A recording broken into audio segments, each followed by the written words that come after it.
What's good, Souls of Thought family? It's your boy Norris, and I'm here just to let you know I appreciate all your support, all your comments, all your likes, and I'm here to let you know that if you have made it this far, that means you just clicked on the video and you just showed me how important it is to hear my opinion. I want to hear your opinion. But with that being said, I need you to like, comment, and subscribe. It's very important that if we want to be able to have open and transparent conversations, we must like, comment, and subscribe. The only way to get free thinkers like myself and you to get into the algorithm on YouTube or any other platform is to make sure that we like, comment, and subscribe. The subscribing is not as important as the likes, but make sure that you do them all if you have the time. But again, thank you for just entering this video. And I hope this video provides you with some type of information that you wasn't aware of. And I hope Souls of Thought is here to continue to run through your thoughts. As I always say, like, comment, and subscribe. And your boy's out. Let go. So there's an old saying in pro sports, you can't fool the players. Okay, you can't fool the pro athletes. They know the stars. They know the soft spots. They know the weaknesses. So last night, AD got hurt. Lakers went into the tank, got blown out by Philadelphia. Well, the Lakers had recently called up Bronny. Well, Bronny had his best game as a G Leaguer. So, of course, let's rush him to the Lakers. So he got on the floor last night. You can't fool the players. Tyrese Maxey went right after him and cooked him. And it's just amazing. In the NFL, media, coaches, fans, anybody, you can have real grown-up conversations. You can hold players accountable. There's no walking on eggshells. There's a way to measure success. In the NBA, you have to pretend that Bronny's an NBA player because otherwise you'll upset the king. So he has a good G League game. Guys go off in G League all the time. Doesn't mean anything. And they get him to the Lakers, and they want to play him. And remember, he is a 6'2" guard that's a non-point guard. I've never seen that existing in the current NBA. And go back 20 years. To be a 2 guard, 6'4.5" minimum, got to be able to shoot some, be a playmaker some. He's 6'2", got cooked on defense, and has not scored in 38 minutes on the floor. Thank you, Colin. Thank you, Colin. A lot of people were calling me a hater last year on my other podcast, Vet Shooting Game. And I told everybody, this is the LeBron effect, man. So two things can be true at the same time. What LeBron is doing for Bronny, every father would do it. I would have did it. If I had the pull to get my kid where I wanted him to be, even if I know he might not have the full ability to be there, but I have control of him getting there, I'm going to get him there. You know, the world calls that nepotism, but, I call it, hey, I just got favor. You know what I mean? So,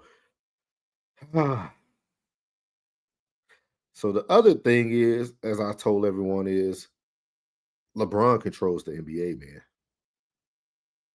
LeBron is full control of the NBA. And LeBron is going to ensure that things go his way. Period. Point blank. And this is the LeBron effect. And what I'm nervous about is, man, what is Bryce gonna go through when he gets into the league? Because Bryce is gonna earn his way to the league. Bryce is committed to Arizona. I think Bryce is gonna have a dominating college career, and Bryce is gonna try to bring on the legacy. But I think it's gonna be very difficult, especially with his dad not being in the league by the time he gets there, unless LeBron waits on him, because Bronny won't be there. Bronny, if he's in there, he's on another G League team somewhere else, probably the Phoenix Suns G League, since Bryce is going to Arizona. So the league will make sure LeBron will make sure Bronny gets where he needs to get so that he's close. So he'll probably be in Phoenix when LeBron leaves. They'll probably get him to Phoenix and coach him up, keep him on the G League, stuff like that. But it's the LeBron effect, man. What this man says goes. So 38 minutes as a pro is the last time he got a basket. You did not put him in a tough spot. He is 1 for 16 in the NBA from the floor, 0 for 7 on threes, and can't be a point guard, and got cooked defensively. Let's just be totally honest about this. He's a 6'2 guard that can't shoot in a league where 7'4" guys can. He's not an NBA player. He was not a great high school player. He was a good high school player. He wasn't a good college player. He was a college player. And he's not an NBA player. And he may be a great kid. I'm sure he is. LeBron's a nice guy. I've met him. But this is what gets 57 million people watch the NFL this weekend. It's tough men, emotionally and physically, that you can have real conversations with. Can we stop pretending on this? Come on, let's just stop pretending. This was not a tough spot. Tyrese Maxey's a great player and cooked him. And you rushed him up because, hey, he had a good G League game. Oh, God. This is what the Clippers have done with Kawhi Leonard. It's been years of pandering. Embiid in Philadelphia. The babysitting in New Orleans with Zion. In the NBA, they had to ban phones from players during games. They were using them at halftime, timeout. So if you're listening to Colin right now, Colin is making two things clear too, because you're hearing multiple things, right? So you're hearing that, one, they're pandering to the league, they're pandering to these players. It's a lot of players that should not be where they are today. I think Bronny should have stayed his time in college and kind of earned his way, because I think he's showing in the G League that he does have the potential, because regardless what people want to say, G League players, most of them were drafted or able to go to the NBA. So somebody felt they had the ability to be good. So it's not like he's just playing against nobodies. With that being said, I think it's one of those things that really has to be talked about and people need to discuss. And like you said, I think it's time to have those hard conversations. So, but I want y'all to hear from a different point of view as well. That was Colin Hurd. He always gives very unbiased opinions. He's never on one side. So I like that about him. And as you notice, he talked about Bronny, but then he also talked about other people in the game.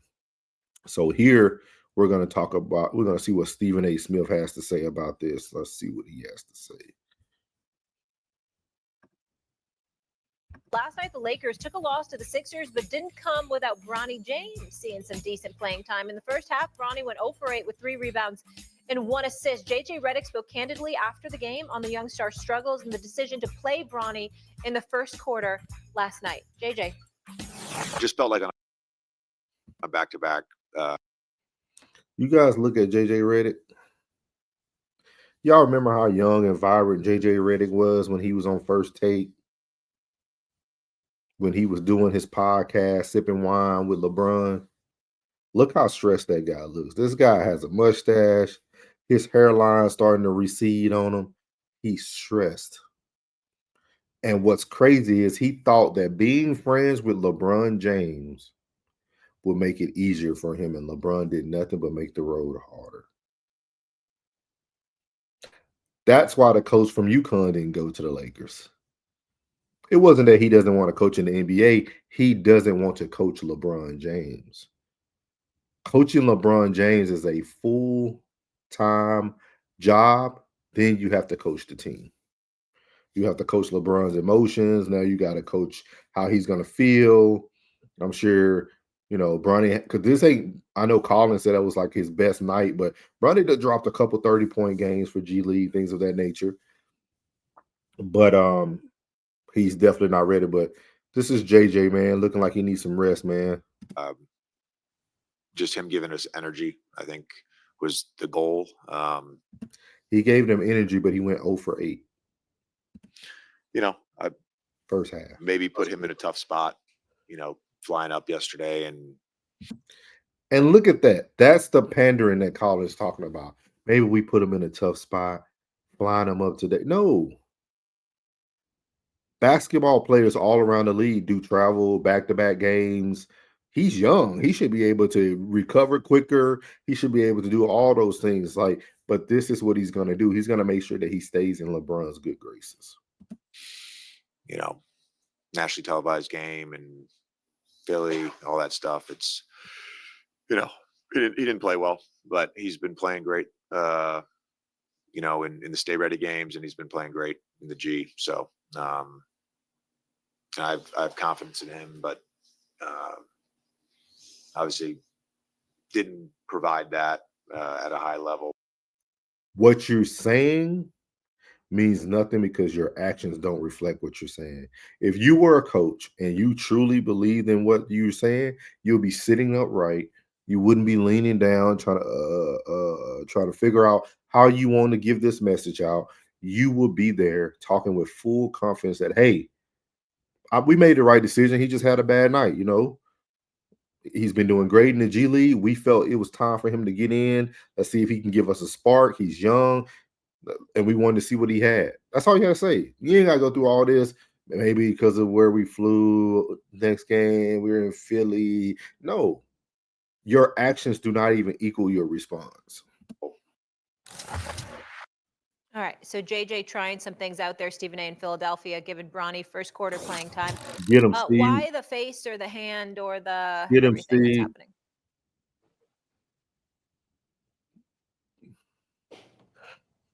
I'm really, really trying to be as respectful as I possibly can be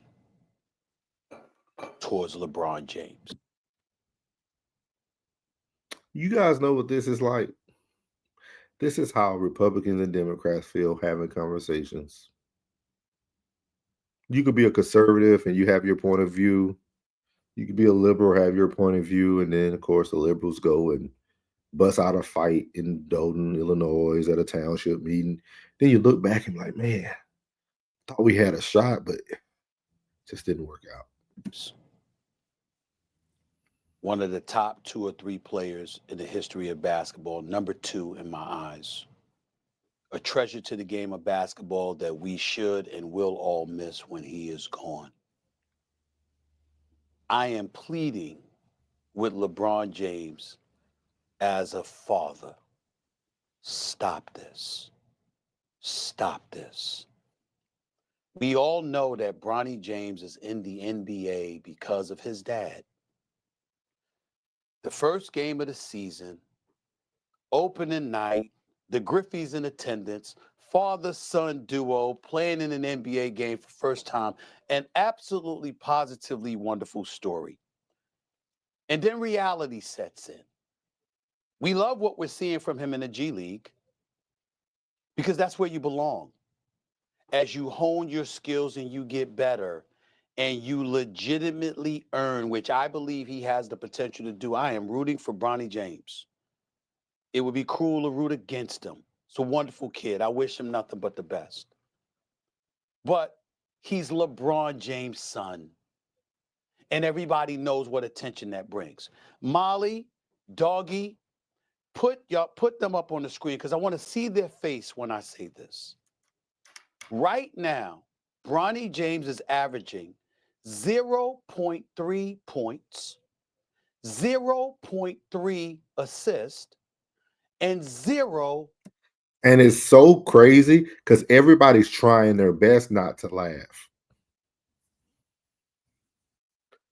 This is a perfect example of what we are right now as a state of a country.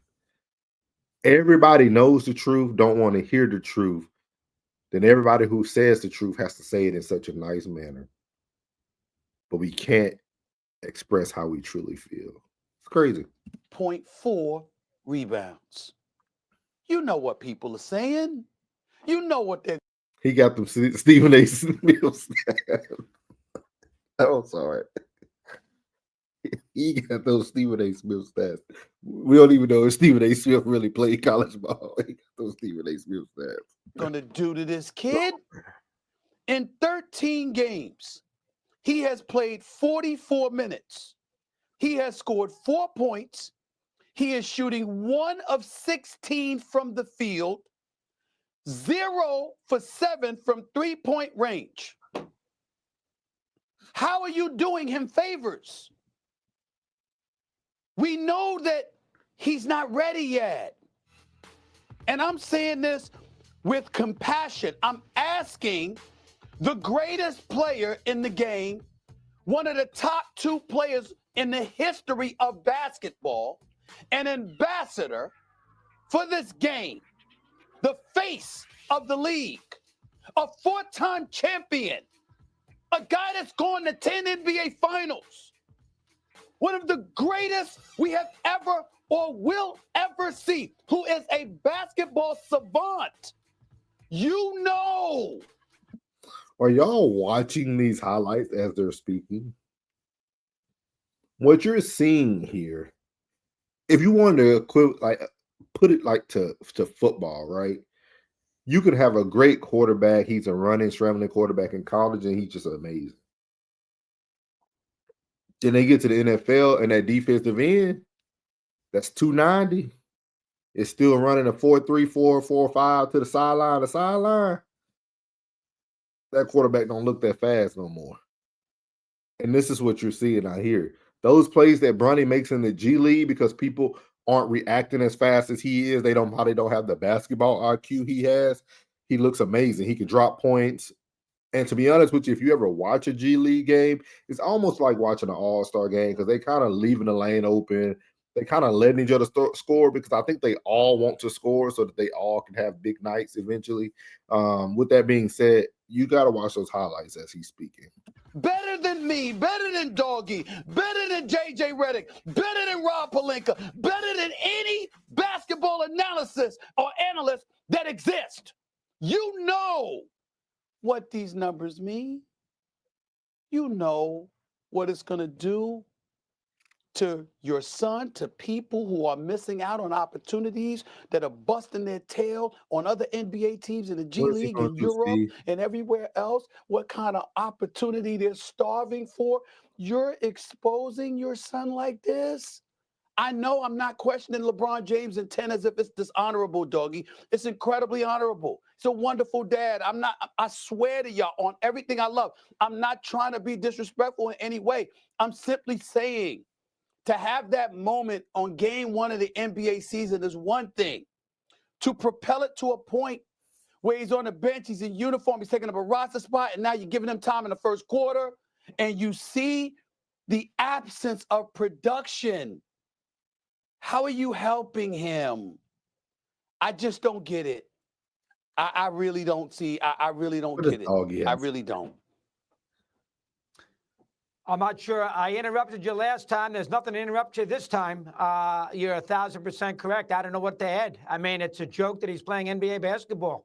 You want to tell me that people got into it the first game of the season? I think LeBron's family got into it. I don't know if the rest of the basketball world did. I didn't care that much about it. It's a father-son thing. It's not about the Lakers.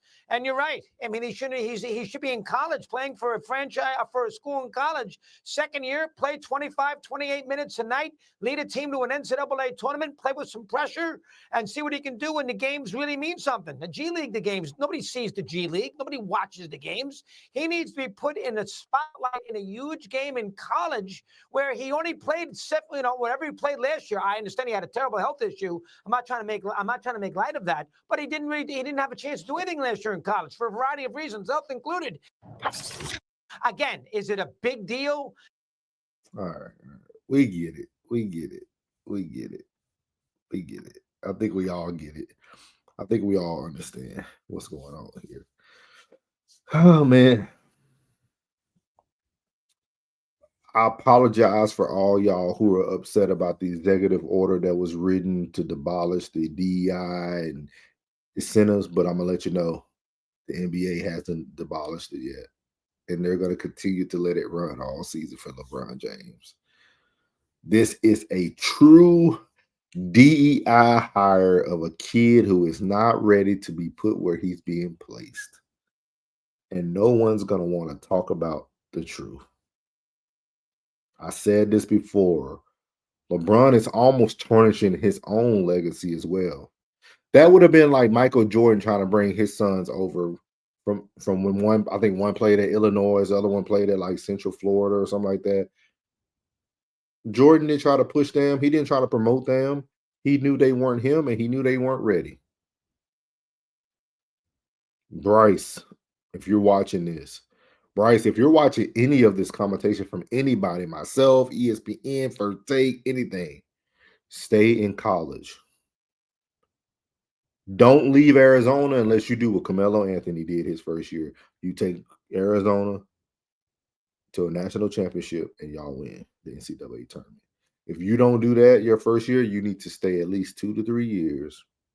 Keep putting on that size you're putting on. You look great in AAU. You look great in high school. I kind of see a little bit of what Bronny was doing in high school. I think y'all try to be too much of a teammate and not just be aggressive and score. But that's touche, whatever. But before I let you guys go, I'm gonna tell you who y'all need to look out for. Gilbert Arenas' son, who stayed in the hood, who's hooping in the hood, who just got a McDonald All-American bid. That's who you want to look out for. He's a dog. And Gilbert's not gonna give him anything. He's earning everything just like his dad had to earn everything. And I think that's where we're really coming up short. LeBron was a once-in-a-lifetime talent, but he also was handed everything. He was handed that key to the Hummer. He was handed the keys to Cleveland. He earned it, though. He had the talent to back it, so it worked out for him. But if it never worked out for him, he would be a bust. The reason he wasn't a bust because he was truly that guy. He was him. Bronny is not that. Man, all I can do is say this is not, yes, I was laughing, but I think it's sad that we have to be so cautious with how we word things so that we don't hurt others. But this guy is literally hurting the NBA with allowing his son to take someone else's roster spot that could have earned a seat on that bench. So while he's double dipping, getting his paper, I'm sure Nike will still create him a shoe sometime this year. He'll probably have one good NBA game. He's gonna go off, and Nike will have him a shoe deal. So, with that being said, hopefully you guys got something out of this today. Again, LeBron, come on, man. It's time to let it go. But like I like to leave every video, God loves you, which is most importantly, I love you. You're beautiful, and your boy's out. Let go.